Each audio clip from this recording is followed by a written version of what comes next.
it, let us know. We want to hear from you. So let's talk about the Weeping City of Mhach, because or cock. There you go. Or cock. Because this is, I think, the thing that I was most excited about for patch 3.3, and it did not disappoint. No, it's awesome. Yeah. First of all, in terms of like environmental design, wow, is this an impressive? It's pretty impressive. Best one yet. Absolutely. I mean, starting off in the marsh, because that's pretty much like, that's the body of water. That river is what ends up leading into the Silvertear Falls. That's the body of water that fills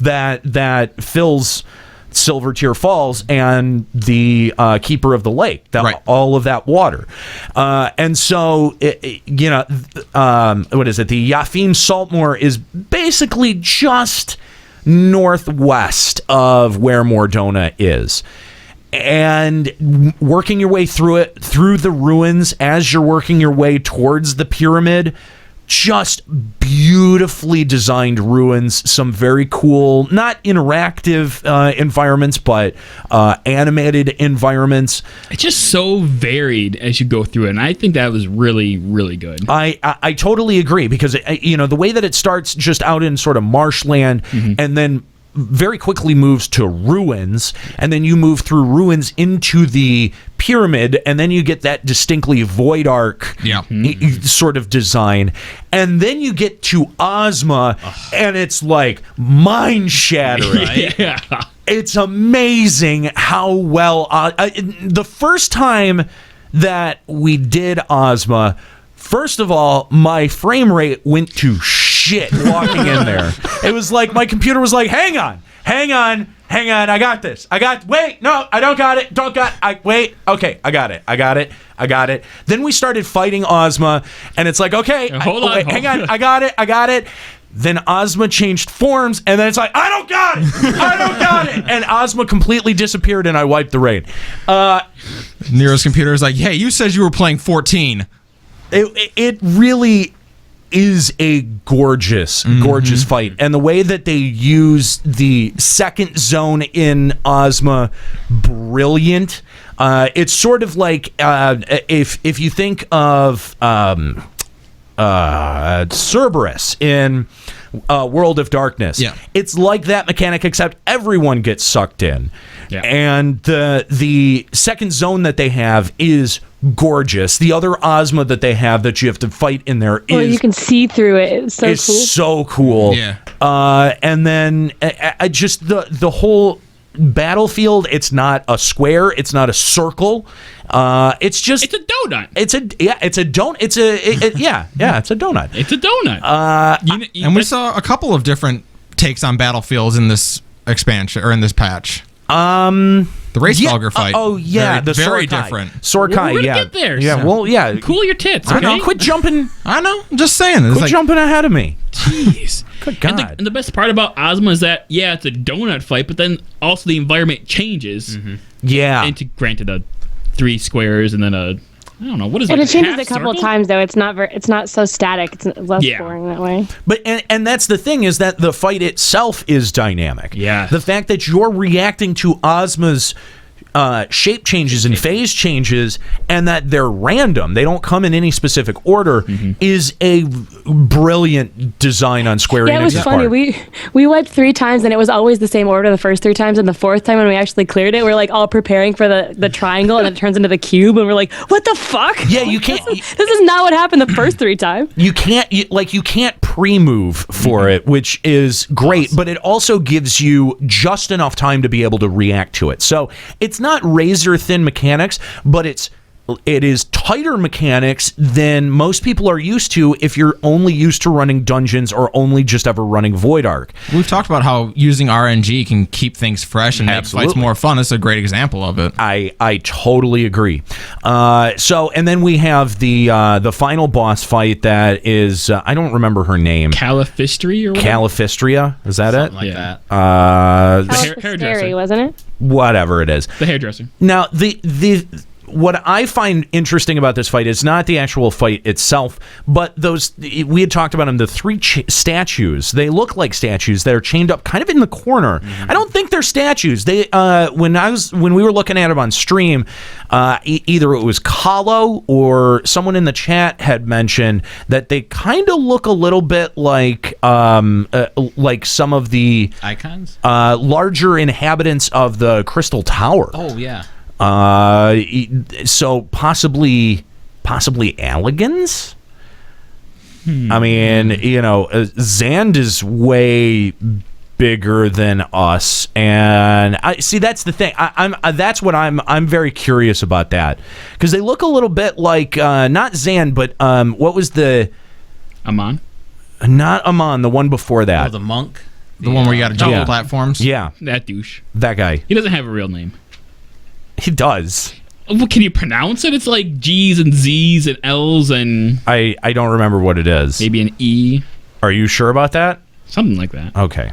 Anyway, but they resemble some of the models used in Crystal Tower. So I mean, I'm very curious about what that's going to end up, like what the story is there. If we're ever even going to find out. Probably not. I'm kind of curious to go back and do Void Arc again because I haven't in a while, but to see if anything is chained up in that final chamber in Void Arc because I just simply don't remember. Yeah, I mean, I've just Void Arc, you just blow through it at this point. We don't really pay attention to the surroundings anymore. Yeah. That would be interesting if they have like high Allagan stuff there and it's showing a bigger connection between the Allagan and the Mhach. It would be interesting. So, also talking about Macaque story, guys. What did you guys think of the story? Now, again, we're trying to keep it mostly spoiler-free, but there's not a ton of spoilers that are associated with this one.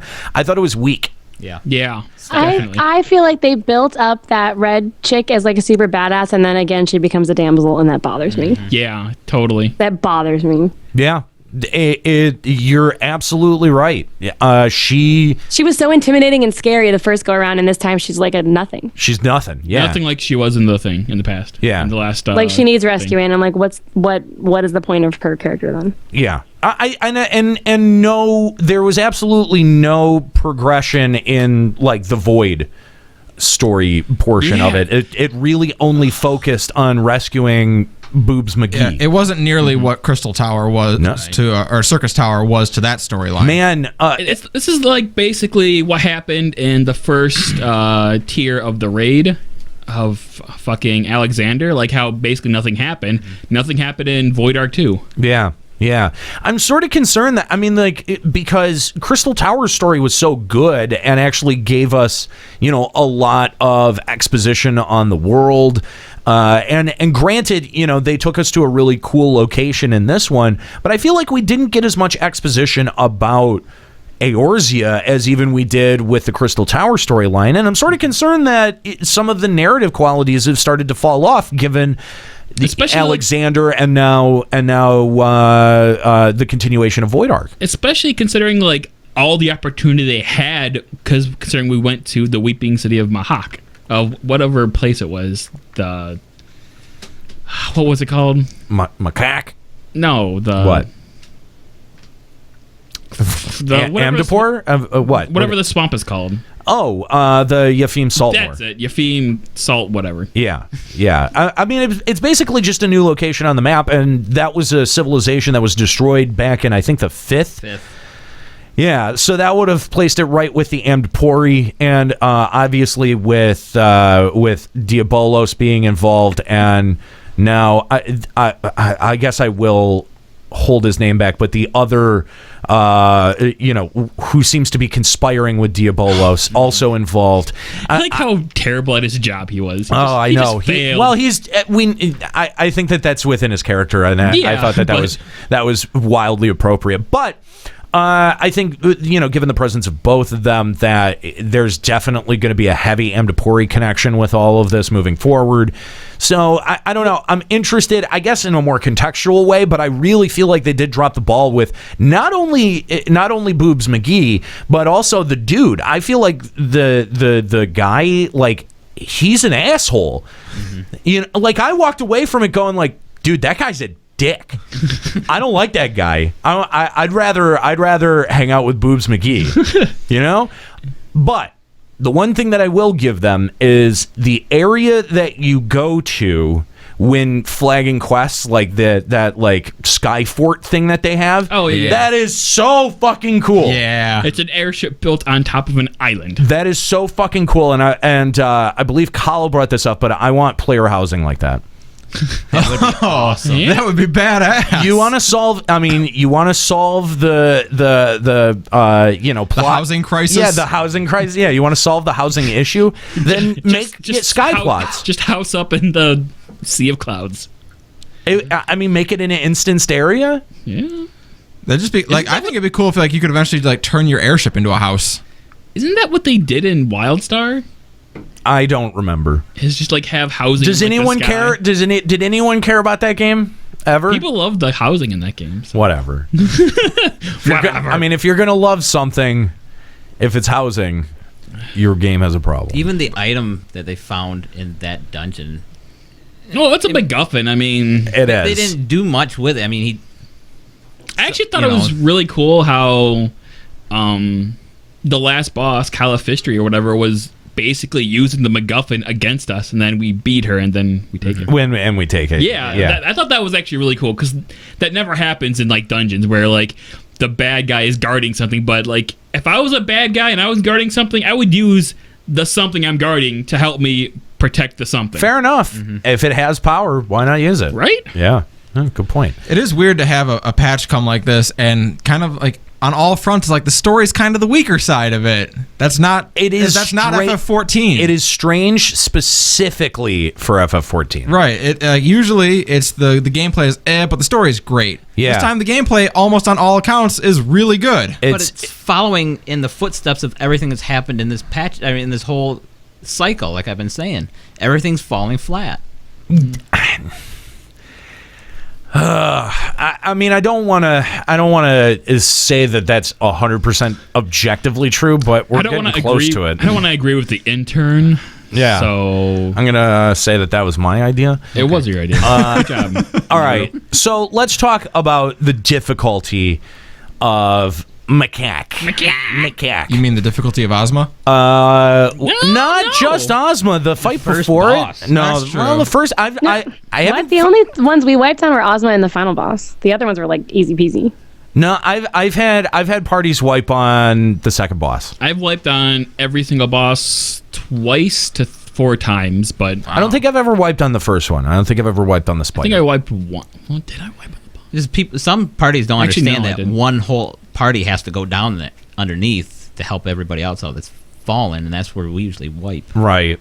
I don't know. When I did it, we set up right up front, party A, you're falling down, and I don't know what goes on down there, to be honest. So I thought it chose which party fell They down. have a huge dance party down there. You're missing no, out, it does. It doesn't choose. You've got to kill an ad, and the ad opens up a hole. Yeah. And then Because I'm pretty sure my party fell and we didn't do anything. We just fell. maybe it does choose. Really? I don't know. I never Or fell. maybe I just didn't I've fallen understand what was once. going on. I fell once. It was right after an ad died, and I just figured that it opened a hole in the web. Yeah, you can see the hole that opens up in the web. Yeah, that's what I thought. Yeah. Okay. I never actually Okay. tried going down there because I was party C, so I had to do bitch work. I didn't get to do the Kill fun ads. Kill Yeah. ads. Walk into balls, right? Walk into balls. This Yeah. okay. I'm On having a Saturday problem night. with this because Square Enix is training Caught me to walk into orbs all the time now, and at some point there's going to be a mechanic where I'm not supposed to walk into this orb, and I'm going to walk face first into this fucking orb, and I'm going to wipe the raid. Yeah, you are. Yeah. It's setting up a player expectation and then subverting it. I mean, that is smart game design. So, not for Juxta. He's not happy about it. Look at that face. He's pissed. He doesn't like getting balls smacked in his face. Oh, Not if he doesn't get any I- payoff for it anyway. I just walk into the balls. We also have a caller on the line, Diamlos, who wants to talk about the difficulty. All right. Well, hey, before we get to Diamelos here, Okay. let's just kind of go around the room and just kind of address the difficulty, because I haven't seen a whole lot of like people on either Reddit or the forums or like anywhere official asking for nerfs or asking for adjustments or saying that it's too hard. There aren't many of those posts, and there are some though. There are some of them. They are very quickly being shouted down. There's always going to be some of them. Mm-hmm. But here's the thing, okay? Your actions while you're in the raid speak far louder than your words, okay? Any amount of bitching that people are or aren't doing does not change the fact that there are a significant amount of people who are going in with either A, expectations set way too high for Weeping City, or B, are just being total fucking assholes. If you are one of those motherfuckers who vote abandons on the first day after the first wipe of the first boss, you can get fucked. Get fucked, son. If you don't like it, take your 30-minute lockout like a man, go do something else, and come back and re-queue. I am so sick of seeing the goddamn vote abandon sign when there is 94 minutes still left on the clock, and this content is less than 7 days old. Get a fucking pair.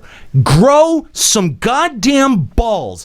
Understand that there are people who are still learning, and get some patience. Dig deep, motherfucker. Find the patience within you. Teach it if you don't think that someone else knows what is going on. Take the goddamn time. And if you don't want to take the goddamn time, take the 30-minute lockout. I will not vote yes on another Weeping City vote abandon. I swear to God. But then you get the people who are the total opposite. Like in my run, there was one guy who actually was taking the time to like put, I don't know if it was a macro or he was typing it or what, but he like put in really in depth about every single boss. And then before anyone could read it, somebody would pull. Every time. And we're like, why? And he's like, I'm pulling on purpose for the people who actually just want to try and figure it out by themselves. Oh, God. Dumb. No, if someone's there to teach it. Let them teach it. It's called building a community, people. Seriously. And then after we wiped on Ozma like 3 times, and like then someone who actually knew the fight was like, when you get I actually doing mechanics, like when you get the meteors, one person goes here, one person goes here. And then the other guy was like, see, we're learning together. And I'm like, no, he just fucking told us the answer. We're not learning together. He already knew. Because we couldn't learn together, so he's just fucking telling us. Like, no. God. It was really annoying because every time I try to read it, he would just pull. And I'm like, I don't know what we're doing because I was only halfway through reading, but I guess I got to go fight now. So... One thing that I've noticed, like people's responses, is opposed to like Steps of Faith, where everyone for whatever reason was just like nerf it. People come out of this are like, well, that was tough. All right, that was good. And that's the thing. Okay, there's gonna be if.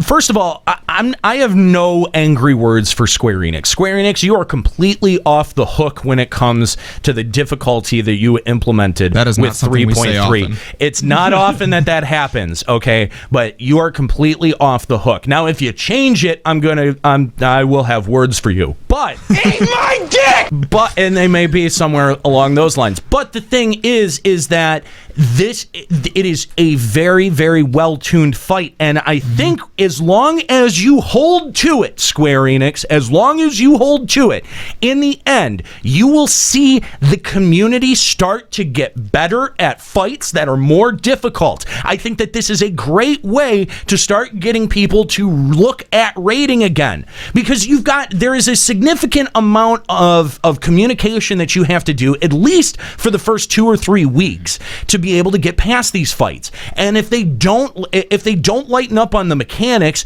then it forces people to get good, basically, and we will be better as a community for it. Yeah, I don't think there's anything blatantly unfair in these fights. No. But you do have to pay attention and learn a little bit to be able to do it. It's a very well-tuned fight, and it does make you better when you finish it. Absolutely. And you have a lot of personal responsibility. I'm just out of curiosity, has anyone healed Nidhogg I have. Fight, okay, can you tell me, like, that fight when we were doing, that seemed like it had to be stressful as shit on healers. It is a very intensive healer fight. It seemed like it had to be, because I was watching, like, our health bars just plummeting every few seconds. I'm like, God, that's got to be brutal. One healer down. Oh, yeah. Very tough. We had that happen. Raise the healer. I did after I had to get everybody else, back to full health. A second boss in Mhach has got to be. Isn't there some? There's a tornado mechanic. It's one of those that takes everyone down to 1 HP. Oh, yeah. And I mean, like, the healers have got to be pre-healing for that. Yep. And if they're not, the tank is automatically dead. You'll die to an auto attack. Yeah, absolutely. Yeah. Or if there's a dot, you'll die to the dot. Size, quick cast, Medica 2. Absolutely. Absolutely. So, I mean, that is, I think, the thing that wiped us more than the zombie mechanic. Yeah. Was that goddamn wind. People could not do Mega Death at all in my group. Megadeth, yeah, that's the one tough mechanic in the second boss. First one's pretty straightforward. I don't think that there is, unless you just have a party that doesn't kill on the bottom floor. But other than that, I mean, like, it really is Ozma. And the fact that I didn't clear Ozma first night, that I didn't clear Weeping City first night, that I love that. It's refreshing. I think that's fantastic. The fact that, like, there's not a preconceived notion that I'm going to clear it when I go into these things. That's a good feeling to have. If Square Enix wants to, like, if this is going to be their standard of difficulty for this kind of content, that's awesome. I think that it is awesome. This is a great spot. I agree. I totally agree. And I think that Square Enix should hold to it. I mean, they ramped up the difficulty with Nidhogg normal, I would say, from Sephiroth EX, or Sephiroth normal. You know what I mean? Like, I think that difficulty got bumped up, even if the EX maybe had been tuned down a little bit. I mean, think about, like, how it's gone. It's gone from Thornton to Sephiroth to Nidhogg, and just, it's gotten harder every time. Yeah, I agree. And think about it, like, in 2, 3, 4 weeks, everyone's item level is just going to keep getting pushed higher. That is also higher. true. So that is also true. This first week should be the hardest it's ever going to be. So yeah, that DPS check will lax as the gear. You know what? You're absolutely right. You're absolutely right. All right, let's go to our phone lines. We've got Diamelos on the line to talk about the Weeping City of Mhach. What's up, Diamelos?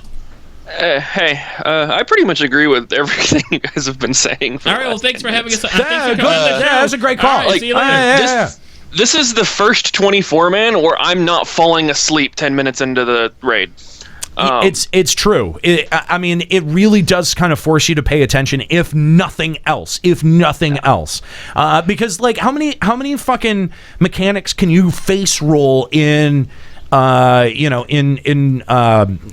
Arc. Yeah, all of them. Most of them. The last couple of times I've done Void Arc, I've main tanked it on Warrior in Deliverance while watching something on my second monitor and not paying attention at all. Yeah, outside of getting hit with, like, Kushalane's Bile, is there anything that's gonna just wipe you guys? Don't get vomited on. Yeah, that's literally it at this point, I think.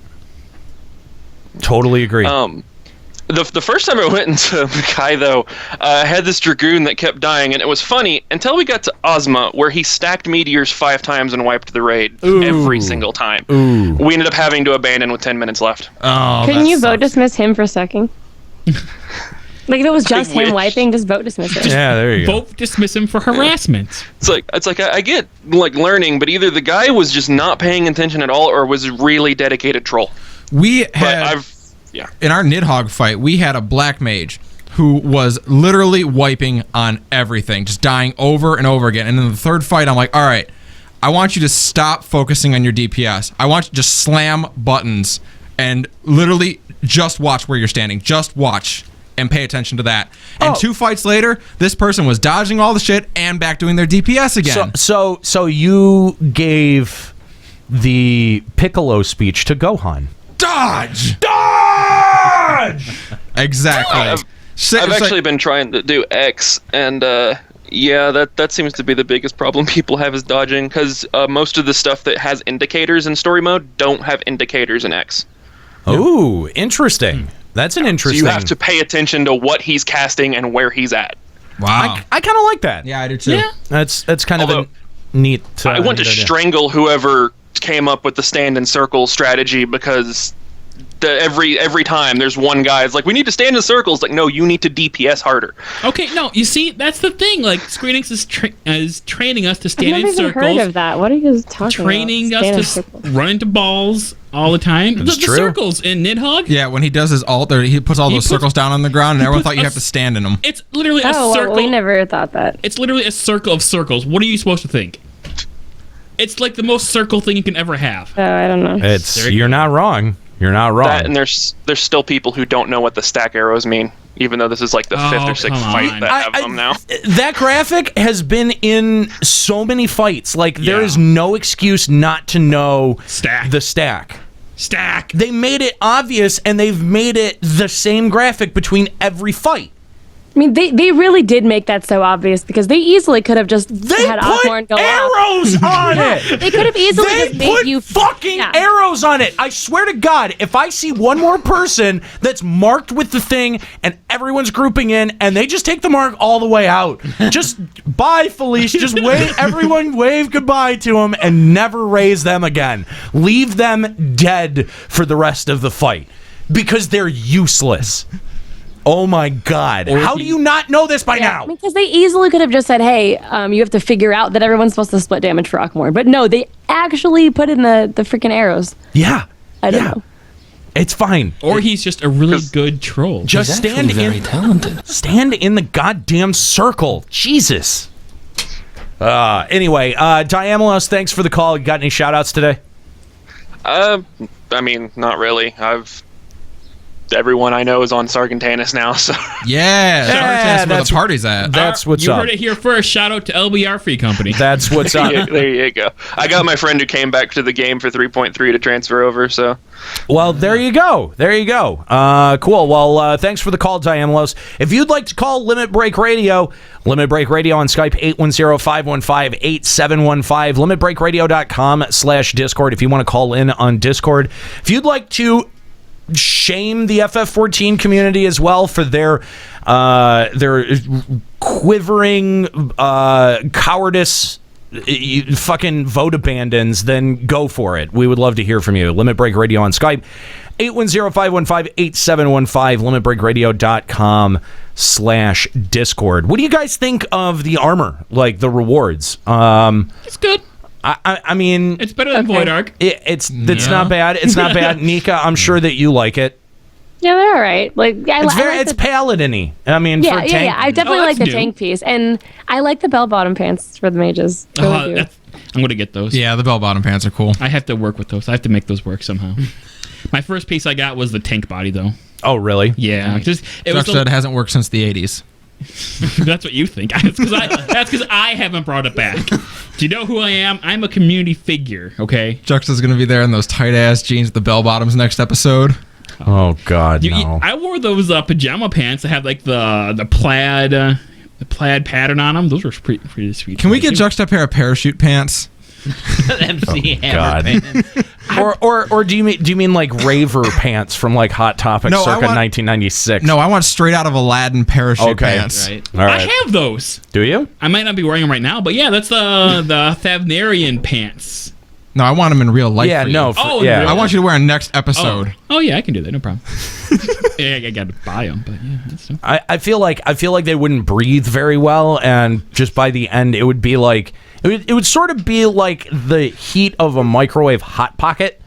You know what I mean? Like you would be completely like nuclear warm on the outside of your legs, and just not be able to get rid of any of that heat. Now I'm really want a hot pocket. Ugh. Why? Why? Gross. I haven't shit in a while. Gross. So gross. It's nature's laxative. Yes. No, it's not nature's laxative. No, it's because they put actual laxatives in there. Anyway, so yeah. Overall, great marks on Weeping City of Mhach. Minus the story. I think that everything else makes that pretty forgivable, though. That's a good question. At the end of the day, would you rather have a great story and gameplay be meh, or kind of like what we got with Mhach? I would rather it be like Mhach. Me too. I absolutely Every time. do. Because the story's fun once. Yeah. This will be fun multiple times.